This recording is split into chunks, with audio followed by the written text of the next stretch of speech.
안녕하십니까, 허정우입니다. 오늘은 성경을 억지로 풀다가 멸망하는 자들이라는 주제로 말씀드리겠습니다. 이 영상을 보시는 여러분은 성경을 억지로 풀다가 멸망하는 자들이 어떤 자들이라 생각하십니까? 일명 기독교 단체에서 이단으로 판정한 교파를 말하는 것일까요? 이단이 무슨 뜻입니까? 다를 이자에 그 단자로서 끝이 다르다는 뜻이며 정통의 가르침에 어긋나는 교의나 교파를 적대하여 이르는 말입니다. 그렇다면 종교의 주된 가르침을 적대하고 한 종교에서 교리나 의식의 차이로 나뉜 큰 갈래를 적대하는 이단은 무엇으로 판단할 수 있으며 누가 결정해야 합니까? 여러분들은 오늘의 이 영상을 통해 세상을 다시 보는 영안이 열리시길 바라겠습니다. 성경을 문자적으로 보는 오해가 얼마나 심각한 문제들을 만들어냈는지 알게 되실 것입니다. 교의, 즉 종교의 주된 가르침은 무엇인가요? 기독교의 본질은 주된 가르침으로 진리를 전파하며 주를 믿는 자들이 죄를 사함받고 거듭나 구원을 받도록 하는 것입니다. 이는 하늘의 영적인 진리를 객관적 사실로서 논리적이고 이치적으로 가르쳐야 합니다. 성경의 말씀을 문자적으로, 도덕적으로, 상징적으로, 은혜적으로, 역사적으로, 세상적으로 전하는 것은 진리가 아닙니다. 이는 10계명 중에 세 번째 계명을 정면으로 대적하는 죄입니다. 출애굽기 20장 7절을 보겠습니다. 너는 너희 하나님 여호와의 이름을 망령되이 일컫지 말라. 나 여호와는 나의 이름을 망령되이 일컫는 자를 죄 없다 하지 아니하리라. 원문으로 직역하면 신들은 여호와의 이름을 자아로 헛되게 받아들이지 말라. 의심 없이 여호와의 이름을 자아로 헛되게 받아들이는 사람의 자아는 무죄로 하지 않도록 측정되리라 라는 뜻입니다. 여기서 망령되이로 번역된 히브리어 샤브는 문자적으로는 파괴적인 악, 도덕적으로는 교활함, 상징적으로는 우상숭배, 무익함, 헛된, 거짓된, 거짓말이란 뜻입니다. 좀 더 구체적으로 말씀드리면 말씀 그 자체이신 여호와의 이름을 문자적으로 전하는 자는 파괴적인 악을 저지르는 행위이고 도덕적으로 전하는 자는 교활한 행위이며 상징적으로 전하는 자는 우상을 숭배하는 행위요 무익하고 헛되며 거짓된 행위로 죄를 짓는 일입니다. 이런 분들의 공통점은 뜰이며 처음 하늘인 하층에서 궁창 아랫물로 어둠을 전하고 있는 분들입니다. 이들은 영안이 열리지 않아 뜰에서 성소로 오르지 못하고 다른 남아있는 사람으로서 성경을 억지로 풀다가 멸망의 길로 향하게 됩니다. 베드로후서 3장 16절입니다. 또 모든 편지에도 이런 일에 관하여 말하였으되 그 중에 알기 어려운 것이 들어있으니 무식한 자들과 굳세지 못한 자들이 다른 성경과 같이 그것도 억지로 풀다가 스스로 멸망에 이르느니라. 원문으로 직역하면 또 그 모든 편지에서와 같이 이들에 관해서 그들에게 초고한 것을 말하였으되 그것 중에서 이해하기 어려운 것들이 있으니 무식한 자들과 불안정한 자들이 저 다른 남아있는 사람들의 성경과 같이 그것을 억지로 풀다가 자신은 그 자기 자신의 멸망의 길로 향하느니라 라는 뜻입니다. 여기서 억지로 풀다가 지옥으로 가는 자들은 로이포이로서 다른 남아있는 사람, 남은 사람, 남는 자, 자녀, 나머지란 뜻이며 뜰에 남아있는 이들을 가리켜 여호와 이름을 망령되이 일컫는 자들이다 한 것입니다. 또한 이들이 가는 멸망의 길은 아폴레이아로서 멸망의 길, 지옥으로 강하, 저주받은 나라라는 뜻이니 결국은 지옥으로 내려가게 될 것입니다. 그러므로 선악 분별을 잘 하시어 무식한 자들과 불안정한 자들과 같이 이들에게 미혹되지 말아야 지옥행을 면하게 되십니다. 베드로서 3장 17절입니다. 그러므로 사랑하는 자들아 너희가 이것을 미리 알았은즉 무법한 자들의 미혹에 이끌려 너희 굳센 데서 떨어질까 삼가라. 원문으로 직역하면 그러므로 사랑하는 자들아 너희가 미리 알았은즉 그 무법한 자들의 미혹에 이끌려 그 견고함으로 구별된 데서 떨어져 나가지 않도록 하기 위하여 그것을 조심하라 라는 뜻입니다. 여러분은 지금 어떻게 신앙생활을 하고 계시나요? 주님을 믿기만 하면 이미 구원을 받은 것이라 믿으며 예배당을 다니시나요? 그렇다면 당신은 이미 무법한 자들의 미혹에 끌려 기독교의 본질인 진리를 떠난 것입니다. 장자들의 총회에서 올린 영상을 보시고 논리적으로 이해가 되셨다면 당신은 더 이상 무법한 자들의 미혹에 이끌려 멸망의 길로 가지 않을 것입니다. 그러므로 우리는 예수 그리스도를 아는 진리의 지식 안에서 생각과 마음이 자라가야 합니다. 베드로서 3장 18절입니다. 오직 우리 주 구주 예수 그리스도의 은혜와 저를 아는 지식에서 자라가라. 영광이 이제와 영원한 날까지 저에게 있을지어다. 왜 이렇게 예수 그리스도의 은혜와 저를 아는 지식에서 자라가라 하셨을까요? 기독교인이라면 진리의 말씀을 알아야 하고 알았다면 말씀대로 그리스도의 삶을 살아야 합니다. 뜰에 남아있는 자들은 말씀을 영적으로 이해하지 못하기 때문에 억지로 풀어 가감하여 전하는 것입니다. 말세에도 가감하는 자들이 많을 것을 아셨기에 주께서 사도 요한에게 주신 계시를 마무리하시며 경고하셨습니다. 계시록 22장 18절입니다. 내가 이 책의 예언의 말씀을 듣는 각인에게 증거하노니 만일 누구든지 이것들 외에 더하면 하나님이 이 책에 기록된 재앙들을 그에게 더하실 터이요. 원문으로 직역하면 내가 이 책에 예언된 말씀을 듣는 모든 자에게 증거하노니 만일 어떤 사람이든지 그 위에 더하면 하나님이 이 책에 기록하신 재앙들을 그 위에 더하시리라 라는 뜻입니다. 다음은 계시록 22장 19절입니다. 만일 누구든지 이 책의 예언의 말씀에서 제하여 버리면 하나님이 이 책에 기록된 생명나무와 및 거룩한 성에 참여함을 제하여 버리시리라. 원문으로 직역하면 만일 어떤 사람이든지 이 책의 예언된 말씀을 다르게 옮기면 하나님이 이 책에 기록하신 생명나무와 거룩한 성에 참여하면서 떨어뜨리라 라는 뜻입니다. 이제부터는 성경의 오해로 인해 표면적으로 세상에 드러난 실상을 말씀드리겠습니다. 세상이 성경을 문자적으로 이해하여 정통신앙에서 이탈함으로써 기독교 세상에 임한 실수와 오류에 대하여 말씀으로 증거해 드리고자 합니다. 오해의 결과로 인해 비롯된 실수와 오류는 지금도 불고 있는 동성애 반대운동과 같은 일입니다. 이러한 불의의 행동으로 진리를 막는 사람들에게는 하늘의 진노가 내릴 것입니다. 로마서 1장 18절로 19절입니다. 하나님의 진노가 불의로 진리를 막는 사람들의 모든 경건치 않음과 불의에 대하여 하늘로 쫓아 나타나나니 이는 하나님을 알만한 것이 저희 속에 보임이라. 하나님께서 이를 저희에게 보이셨느니라. 원문으로 직역하면 대우의 진노가 불의의 행동으로 진리를 막는 사람들의 모든 경건치 않음과 불의를 향하여 하늘로 완성되어 나타나나니 이는 대우가 잘 알려진 것을 저희에게 드러내셨으니 하나님께서 이를 저희에게 보이셨느니라 라는 뜻입니다. 그러므로 이들은 대우의 영원한 능력과 신성 앞에서 방어하기 어렵게 될 것입니다.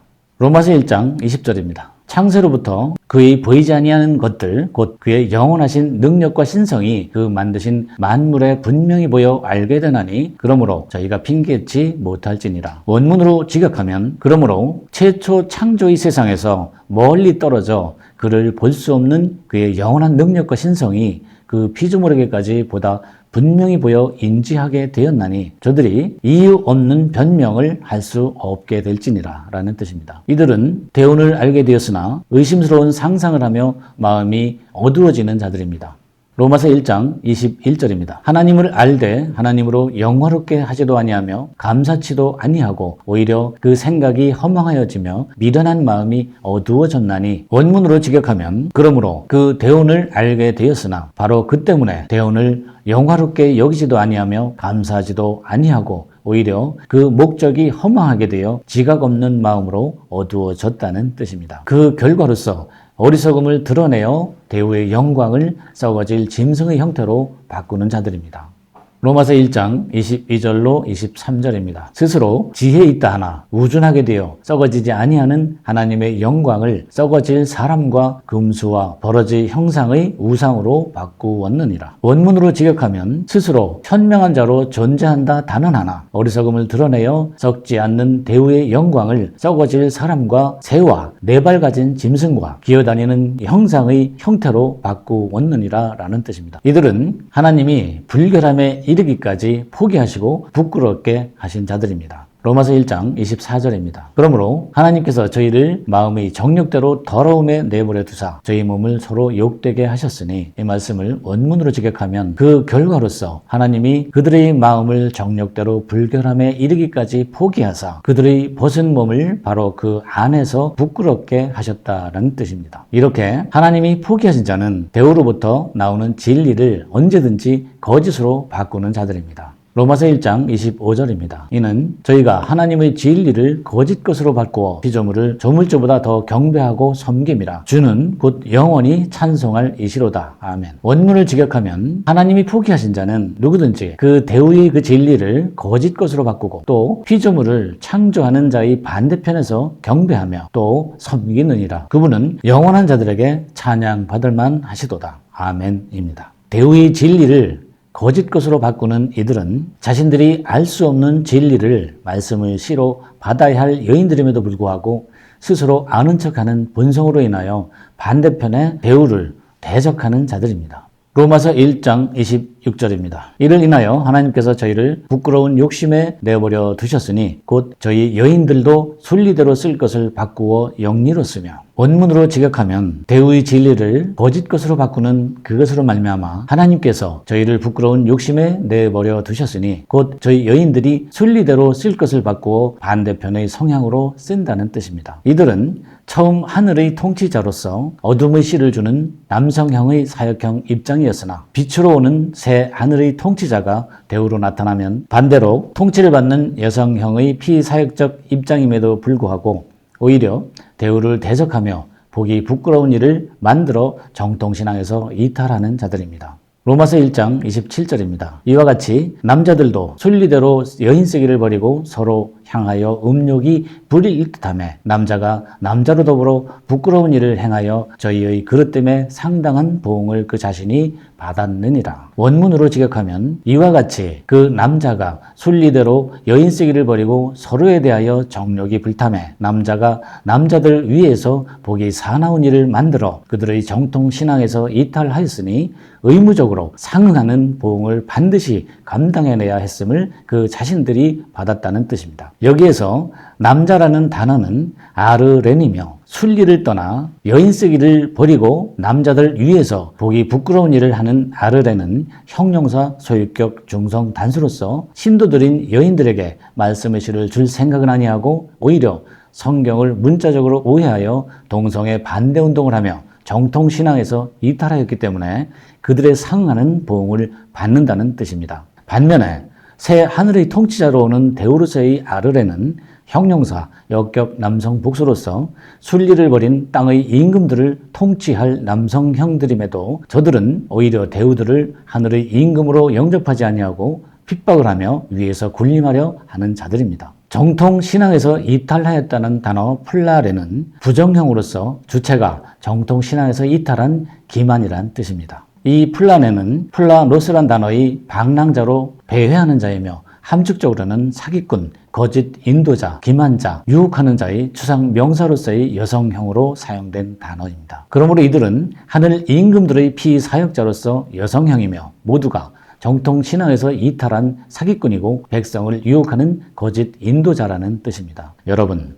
여기서 잠시 기본을 찾아 논리적인 생각을 해보시기 바랍니다. 만약에 성경을 문자 그대로 이해하고 그대로 지켜야 한다면 동성애자나 술에 취한 자나 살인한 자나 도적질한 자나 간음한 자나 거짓 증거한 자나 형제를 미워한 자는 누구든지 주님을 믿어도 구원을 받을 수 없다는 뜻입니까? 이런 잣대라면 기독교는 너무 이기적이지 않습니까? 기독교 세상에서 벌이는 동성애 반대 운동 등 이러한 잣대가 선의 논리에 맞습니까? 평생을 음지에서 사는 이들은 자신이 원해서 그런 삶을 살게 된 것입니까? 스스로를 하나님의 사자라 하나 그들의 심정을 깊이 헤아려 보신 분은 계셨을까요? 여러분은 그분들이 교회를 찾아와 주님을 믿노라 한다면 거절해야 한다 여기십니까? 그렇다면 술 취한 자나 살인한 자나 도적질한 자나 형제를 미워한 자는 왜 받으십니까? 주님께서 언제, 어디서, 어느 때에 그렇게 하라고 가르치셨던가요? 간음한 여인에 대한 말씀을 그들은 어떻게 받아들이는지 궁금하지 않습니까?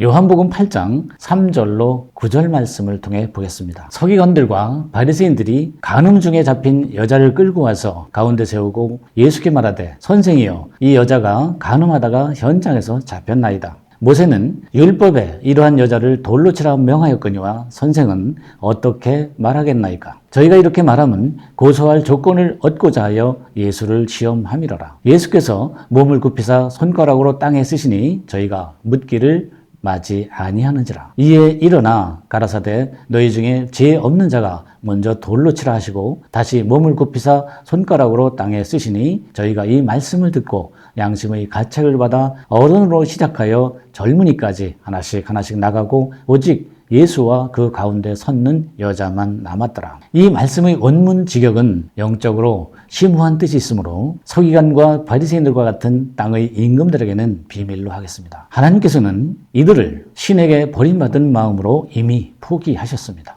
로마서 1장 28절입니다. 또한 저희가 마음에 하나님 두기를 싫어하며 하나님께서 저희를 그 상실한 마음대로 내어 버려두사 합당치 못한 일을 하게 하셨으니 이 말씀을 원문으로 직역하면 또한 저희 마음이 대우를 붙잡기 싫어하며 하나님께서 저희를 그 신에게 버림받은 마음으로 포기하사 합당치 못한 일을 하게 하셨다는 뜻입니다. 세상 임금들의 모습이 도대체 어떻기에 하나님께서 포기하셨는지 그 실체를 보겠습니다.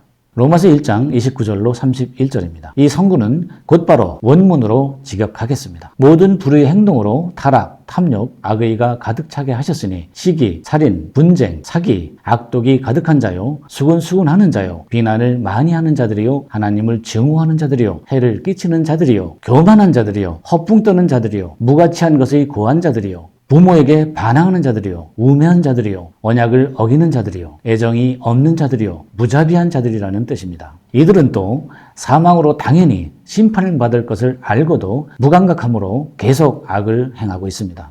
로마서 1장 32절입니다. 저희가 이 같은 일을 행하는 자는 사형에 해당하다고 하나님의 정하심을 알고도 자기들만 행할 뿐 아니라 또한 그 일을 행하는 자를 옳다 하느니라. 원문을 직역하면 누구든지 바로 이러한 일을 습관적으로 행하는 자는 사망으로 당연히 보상하시는 대우의 심판을 알고도 자신이 행할 뿐만 아니라 또한 습관적으로 행하는 자들을 공통적으로 좋게 생각한다는 뜻입니다. 이제는 진리 성령으로 밝히 열어주신 진리를 통해 세상을 책망하고 심판하는 새 하늘의 통치를 받는 시대가 왔습니다. 누가복음 12장 5절입니다. 마땅히 두려워할 자를 내가 너희에게 보이리니 곧 죽인 후에 또한 지옥에 던져넣는 권세 있는 그를 두려워하라. 내가 참으로 너희에게 이르노니 그를 두려워하라. 원문을 직역하면 지금 두려워할 누구를 너희에게 보여주리니 저를 죽이고 나중에 저 지옥에 던져넣는 특권을 소유한 그를 두려워하라. 참으로 너희에게 이르노니 이 사람을 두려워하라 라는 뜻입니다. 이렇게 새 하늘의 통치자로 오는 대우의 칼은 이유 없이 간직한 것이 아니며 무가치한 것을 행하는 자에게 분노함으로써 징벌하는 칼입니다. 로마서 13장 4절입니다. 그는 하나님의 사자가 되어 내게 선을 이루는 자니라. 그러나 내가 악을 행하거든 두려워하라. 그가 공연히 칼을 가지지 아니하였으니 곧 하나님의 사자가 되어 악을 행하는 자에게 진노하심을 위하여 보응하는 자니라. 원문을 직역하면 그는 대우로서 집사로 내게 선한 일을 이루는 자이니 지금 내가 만일 무가치한 것을 행하였다면 두려워하라. 왜냐하면 이유 없이 그 칼을 간직하고 있는 것이 아니니 그는 대우로서 집사이니라. 무가치한 것을 실행하는 자에게 분노함으로써 징벌하는 자니라 라는 뜻입니다. 마지막으로 바다의 부패한 세대에서 나오는 약속의 자녀들, 즉 영적인 자들에게 하신 하나님의 명령을 보겠습니다. 미가서 7장 5절입니다. 너희는 이웃을 믿지 말며 친구를 의지하지 말며 내 품에 누운 여인에게라도 내 입의 문을 지킬지어다. 옛적이나 현재나 미래에도 그리스도의 길을 걷는 자들은 모두가 숙명적으로 영적인 사역의 길을 걷는 것입니다. 이렇게 하나님의 마지막 심판의 역사에 동참하기 위해 그리스도의 길을 걷는 영적인 인간들은 육으로 난 혼적인 인간들을 믿지 말라는 하나님의 명령이었습니다. 모든 혼적인 인간은 죽었던 영혼이 먼저 부활하고 자아를 십자가에 달아 죽이는 첫 열매가 되어야 구원을 얻는 것입니다. 오늘도 여러분들이 잠자던 죽은 영혼이 그 무덤에서 깨어나 부활로 나오셨습니까? 여러분의 영혼들이 속히 어둠에서 깨어나시길 바라겠습니다. 감사합니다.